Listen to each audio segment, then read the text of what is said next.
नमस्कार, welcome to Infogod Swami आई channel. कैसे हो आप सब? आई होप आप सब मस्त होंगे, जहाँ पे भी होंगे स्वस्थ होंगे और हमारा इन्फोगोड स्वामी आई चैनल आप देखते होंगे। जो लोग फर्स्ट टाइम इन्फोगोड स्वामी आई चैनल देख रहे हैं उन्हें मैं बताना चाहती हूँ कि इन्फोगोड स्वामी आई चैनल ये एक स्पिरिचुअल चैनल है। इसके ऊपर हम हिंदू कल्चर के स्तोत्र मंत्र ग्रंथों उपासनाएं लेते हैं, स्पिरिचुअल प्लेसेस को विजिट करते हैं और स्पिरिचुअल हीलिंग भी हम सीखते हैं। तो आज का वीडियो आप देख लेना, बाकी के भी जो वीडियोस अवेलेबल है इन्फोगोड स्वामी आई चैनल के वो भी आप देख लेना। और अगर इन्फोगोड स्वामी आई चैनल की इन्फॉर्मेशन आपको पसंद आती है, यूजफुल लगती है, तो इन्फोगोड स्वामी आई चैनल को आप लाइक शेयर एंड सब्सक्राइब कर लेना। हर रोज़ के नोटिफिकेशंस आप बेल आइकॉन प्रेस करके चेक लिया करना। तो चलिए वीडियो में हम आगे बढ़ते हैं। Stay tune on Infogod Swami आई चैनल। आज है वैशाख शुद्ध षष्ठी। जी हाँ, 3 मई 2025 आज है और आज गंगा उत्पत्ति हो चुकी है और आज गंगा माता का यानी गंगा नदी का जन्मदिन है, जो फर्स्ट टाइम पूरे विश्व में उत्पन्न हुई थी। वो वैशाख शुद्ध षष्ठी के दिन उत्पन्न हुई थी। जी हाँ, हम सबको पता है कि गंगा है जो स्वर्ग में रहती थी और भगीरथ राजा ने उनको पृथ्वी पे अवतरण करने के लिए महादेव जी की तपस्या की और उन्हें वर के रूप में माँ गंगा को यानी गंगा नदी को अपने पृथ्वी पे आगमन हो जाए ऐसे मांगा था। और उसके वजह से गंगा माता पृथ्वी पे अवतरण हुई और उसे भगीरथी नदी या भागीरथी नदी भी कहा जाता है। लेकिन इससे पहले वह स्वर्ग में कैसे आई, इसकी एक कथा है। और स्वर्ग में आने का जो दिन है वो वैशाख शुद्ध षष्ठी का दिन है और आज 3 मई 2025 को वैशाख शुद्ध षष्ठी आई है। तो गंगा नदी के बारे में और गंगा उत्पत्ति के बारे में ही आज हम जानने वाले हैं। पुराणों के अनुसार गंगा की उत्पत्ति कैसे हुई थी? वामन पुराण के अनुसार जब भगवान विष्णु ने वामन रूप अपने एक पैर में धारण किया था, तो एक पैर आकाश में, एक पैर उठाया और दूसरा पैर उसे रखने के लिए जगह नहीं थी। तब ब्रह्मा ने भगवान विष्णु के चरण धोकर जो जल मिला विष्णु के अंगूठे से, वो जल अपने कमंडलों में भर लिया और इस जल के तेज से ब्रह्मा जी का कमंडल जो है वो ऐसे तेजस्वी हो चुका कि उस जल को कमंडल में डालते ही गंगा माँ का जन्म हुआ।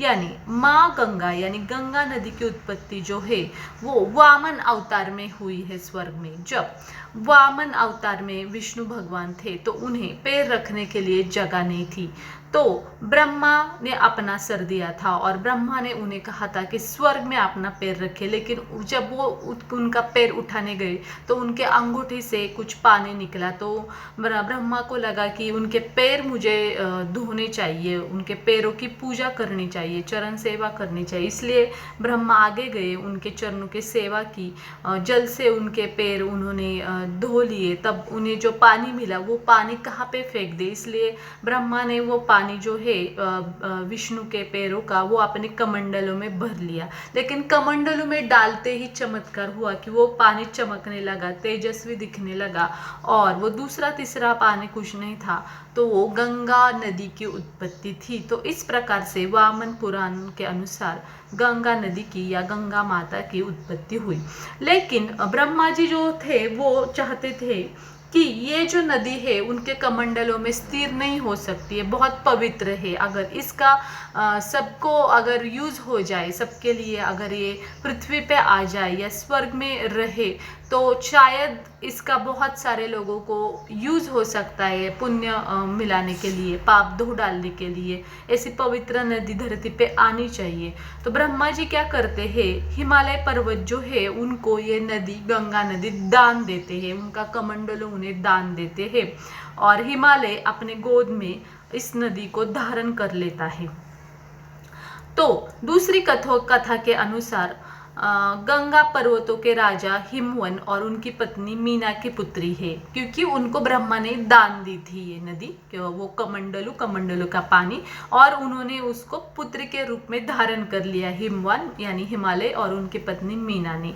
और इस प्रकार से देवी पार्वती की गंगा नदी माँ गंगा भी बहन हो चुकी है और गंगा ने भी महादेव जी की उपासना की और उन्हें कहा कि पार्वती तो आपकी पत्नी है, लेकिन अगर आप भी मुझे पत्नी के रूप में स्वीकार कर सके तो मैं आमरण आपके साथ रहना चाहती हूँ। लेकिन शिव जो थे वो एक पत्नी व्रता थे और उनकी पहली सती भी पत्नी हो चुकी थी, दूसरी पार्वती थी, तो तीसरी पत्नी हो जाती थी। इसलिए भगवान शिव ने उन्हें खुश करने के लिए अपने सिर में उनको बिठा लिया। इसलिए गंगा जो है वो हमेशा महादेव जी के सिर से आ जाती है बाहर। जब भी भगवान शिव चाहते हैं तो हमेशा उनके सिर में वो वास करती है। और इसीलिए भगीरथ राजा ने जब भगवान शिव की उपासना की, तपस्या की, तब वो भगीरथ राजा को उन्होंने वरदान दिया कि हाँ, मेरे सिर की जो नदी है गंगा नदी वो पृथ्वी पे आ जाएगी। और इस तरीके से वो पृथ्वी पे प्रकट हुई और भागीरथी नदी या भगीरथी नदी के नाम से भी वो धरती पे आती ही जानने लग गई। यानी हिमालय में वो गंगा नदी है और पृथ्वी पे वो भागीरथी नदी के पैसे जानते हैं। तो गंगा की उत्पत्ति जो है हिमालय आने के बाद हिमालय पर्वत के गंगोत्री ग्लेशियर के पास जो गोमुख है वहाँ पे हो चुकी है। यहाँ से भागीरथी नदी नाम से वो जानी जाती है, क्योंकि हिमालय से वो सीधा धरती पे नीचे आ जाती है और आगे जाके उसके नाम जो है वो चेंज हो जाते हैं, अलकनंदा ऐसे भी उसे कहा जाता है। और किस जगह पे उत्तराखंड में उसे भागीरथी नदी भी कहते हैं या भगीरथ नदी भी कहते हैं। तो भागीरथी और अलकनंदा जो है वो गंगोत्री से निकली वाली नदियां है और आगे जाके उन्होंने इतने सारे नदियों को जन्म दिया है, जैसे कि उत्तर भारत में सतलज है, सिंधु है, दक्षिण में यमुना नदी है और दूसरे भी बहुत सारी नदियां हैं जो बहुत ही त्रिवेणी संगम पे जाके मिलती है और पवित्र नदियां है जो आज भी कलयुग में उपस्थित है।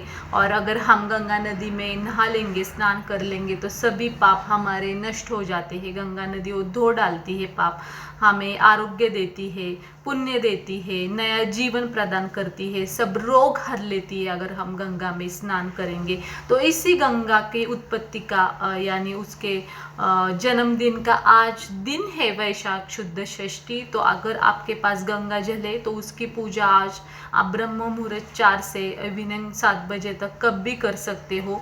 नॉर्मल पूजा गंगा जल की कर सकते हो या ब्राह्मण से आप करवा सकते हो और बहुत ही पवित्र मानी जाती है ये नदी। इसे अमृत समान मानते हैं, यानी इसका जल प्राशन करने से ही हमारा शरीर जो है वो पवित्र हो जाता है, सभी पाप भी नष्ट हो जाते हैं। इसमें स्नान करने से भी पाप नष्ट हो जाते हैं। इसे अमृत के समान गंगा का महत्व है। और विष्णु जी के अंगूठे से ये पानी निकला था, तो इसे विष्णुपदी के भी नाम से स्वर्गलोक में जाना जाता है गंगा नदी को। तो ऐसे गंगा का अलग अलग महत्व है और आज वैशाख शुद्ध षष्ठी को हमें गंगा पूजन करना चाहिए। गंगा हमारे घर में उसका ऐसे सींचना चाहिए। गंगा के जल से सभी देवताओं की आज पूजा करनी चाहिए और अन्नदान करना चाहिए और उसे ऐसे मंत्रों से मंत्र मुक्त करके उसको प्रार्थना करनी चाहिए कि ऐसी ही पृथ्वी पे हमेशा के लिए चिरंजीव रहो गंगा माँ और हमारे पाप धोते रहो, हमें आरोग्य दो, हमें पवित्र बनाते रहो। और गंगा का जो पूरा फैला हुआ उसका उगम से लेकर अंत है, मतलब वो बांग्लादेश के महासागर बंगाल के उपसागर जाके मिलती है।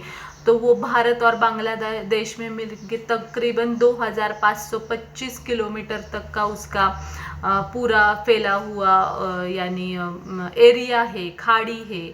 और मुख्य रूप में उसको सुंदरवन की खाड़ी भी कहा जाता है, जो बांग्लादेश में अभी भी उपस्थित है।